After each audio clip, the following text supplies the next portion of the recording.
And we're back. Rosette, thank you very much. Rosette, before the break we were speaking of your being multilingual and your experiences from Rwanda to Kenya to Canada to the United States.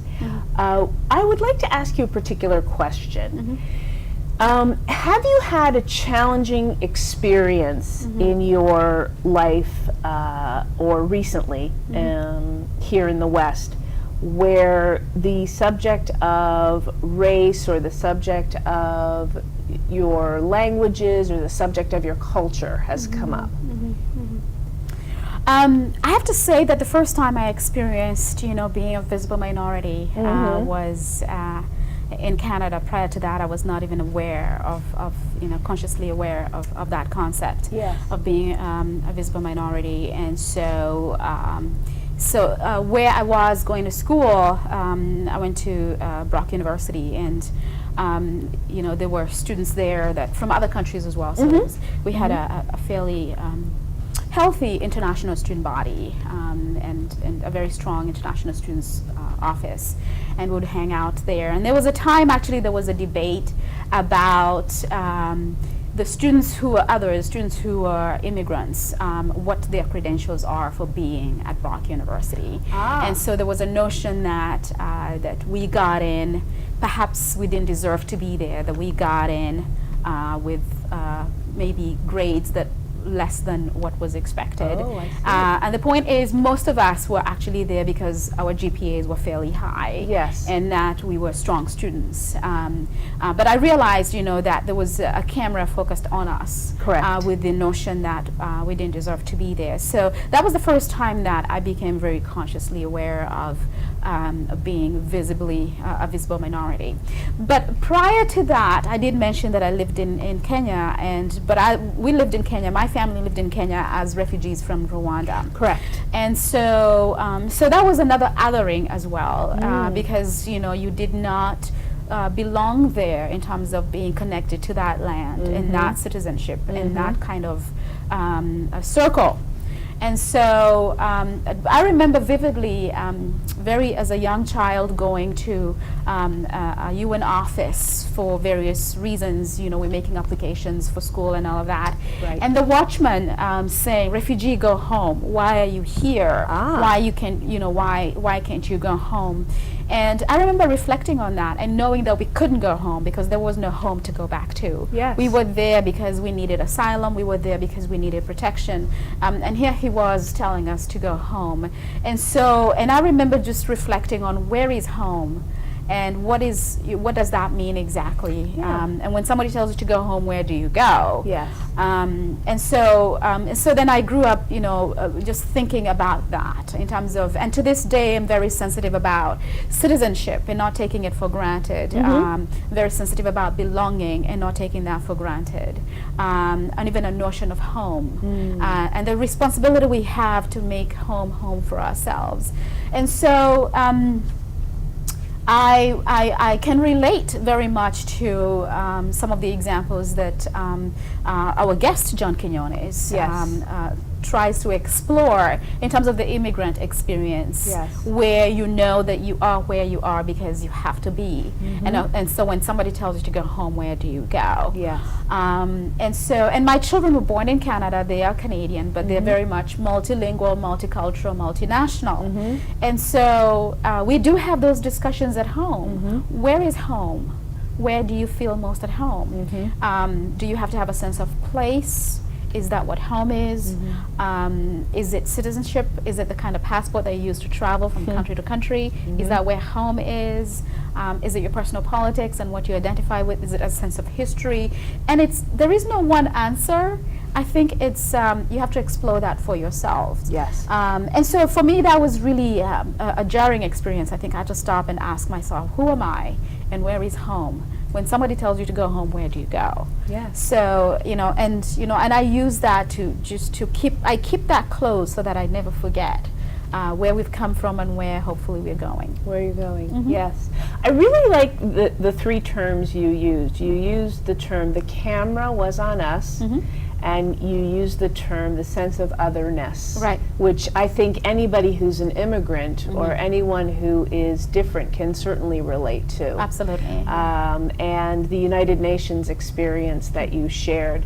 Mr. Quinones explored that sense of otherness and that sense of being an immigrant, particularly with the Latin community. Absolutely. One of the things he said was Texas, he lived in Texas, and that that he was an American Right. until part of Texas became Mexico, which I thought was fascinating. Right. So when you're looking at the sense of identity, you're looking at something that's constantly shifting and changing. And I find that fascinating as well. Mr. Quinones showed us a clip of a group of Latino immigrants in which he actually dressed as one of the Latino immigrants. And he had the experience of being in a place where he was told, go home. Right. You don't belong here. Right, right. You're not one of us. Right. And I have a feeling that's something you really wanted to get across when you thought about hiring him and thought about bringing him on campus. So that leads me to my next question. Why him? Why John Quinones? Absolutely. When we picked him, actually, we didn't know what clip he would pick. But we were very, very comfortable with pick a clip, any clip, and any of it will be an opportunity for us to explore these themes. The general theme was really on human rights. You know, you begin with that as a foundation. And so, and at the University of Scranton, we are in the business of educating for justice. Yes. And so we hope that our students, as they graduate and go into the world, they will remain uncomfortable with social injustice, that they will remain uncomfortable where human rights are violated. Yes. And so we thought that John Quinones brings that out really well when he asks the question, what would you do if you encountered a situation like this? And so if you were at a place where you're witnessing social justice being violated, or even someone's human rights being violated, what is your responsibility? What would you do? How would you act? How would you react? Right. Would you react, or would you be quiet about it? Would you be silent in the face of injustice? And so our hope is that when, even as they graduate, that they will have a certain sensitivity to other folk being treated unfairly and so on, and will be able to step up and say something or do something. So John Quinones was a very natural fit for us for that particular diversity fair. And we actually have planned ahead for the next one, and we have some guests, and you know, I'd love the opportunity to talk about that as well. And so why John Quinones? Because he explores, you put it nicely when you said he observes human behavior. Absolutely. Particularly in places where there are moral dilemmas, where there's some, you know, psychosocial dilemmas. Right. Especially in areas where there is an othering. And so we felt that he would really come in and bring that out, and at least allow our university community and our guests to think about that a little more.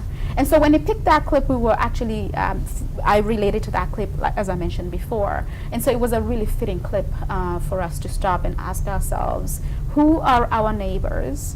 And what are their circumstances for being there? And more importantly, where do they belong, and do we belong with them? Do they belong with us? And I think he did that really, as John Quinones would, only he would do as well. Absolutely, absolutely. I'd like to stop and thank you for arranging a personal interview. We were able to get, we here at Generation Change, with the graciousness of Mrs. Rosette Adera, we're able to get a personal interview with Mr. Quinones, and we certainly talked about being the other. We certainly talked about the experience of the immigrant. I particularly wanted to know from Mr. Quinones about our post 9/11 world, which I know that you're very involved in. Whether it be a psychosocial issue, a social justice issue, I wanted to know, with the new waves of immigration that are coming into our country, I wanted to know from Mr. Quinones, what does he feel needs to be done? Right. We're going to go to that clip right now. This evening we are at the University of Scranton in Scranton, Pennsylvania. We are awaiting the arrival of a very special guest, Mr. John Quinones of ABC News. Mr. Quinones has dedicated his career to exploring and exposing racism, homophobia, anti-Semitism, and prejudice all over the country. He is most well known for his program entitled What Would You Do?, in which a hidden camera records people in ethically challenging situations. Jasmine. We are actually going to be speaking to audience members regarding their reactions. I'm excited, are you? Absolutely. Wonderful. Stay tuned.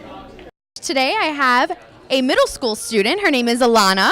Hi Alana, how are you today? Good. And what school do you actually attend? I go to Abington Heights Middle School. Okay, and what has your experience with diversity been there? There's a lot of diverse, like I have a teacher from Poland, a teacher that's Italian, like everyone's from different places, and I have friends from all over, like one from Russia. Really? So I want to ask you, what's your ethnic background? I'm from India, Really? What part of India? around Hyderabad. Wonderful. And what brings you here today? Oh, well, my mom's here, so she brought me, but also I'm actually interested in diversity because my family's like really diverse and they're from all over. Today here we have Little Bear. Hi Little Bear, how are you? I'm doing very well. How are you? Thank you for doing this interview with me. I really appreciate it. Well, thank you for taking the time. I want to ask you, what is one of the most impacting diversity issues that you feel like you have to deal with on a constant day-to-day basis, especially you being a Native American Indian? I think the biggest thing that impacts me, both as an individual representing a tribal nation, but faces our people, happens to be the lack of understanding. Most people perceive us as a group of American Indian or Native American people, so they don't understand we're 738 individual tribes. My nation being Northern Plains Cree, from northern Montana, Saskatchewan, Canada, river bands from all the way from there to Quebec. Each one has a different language, different set of traditions from the environment and the places that they live. A lot of people still today sort of group us with maybe just a few tribes like the Navajo or the Lakota, what's most popular. They don't often hear about the diversity among our people. And with there being 738 different tribes to draw from, that's a great cultural group of diversity in and of itself. And what would you like to tell our audience today that maybe you think they don't know about the different tribes of the Native American Indians? Well, one of the things I think that most people should probably understand or view from Native American culture is that because there is such a great diversity among our people, that we have different principles of faith, of philosophy, of tradition, but these things are still as active today as they were over 1,000 years ago. So the things that we wear, the things that we do, our dances, our ceremonies, they're all very sacred and important to us, but there's something that we also want people to understand by getting involved, taking the actions, and hopefully strengthening their own convictions.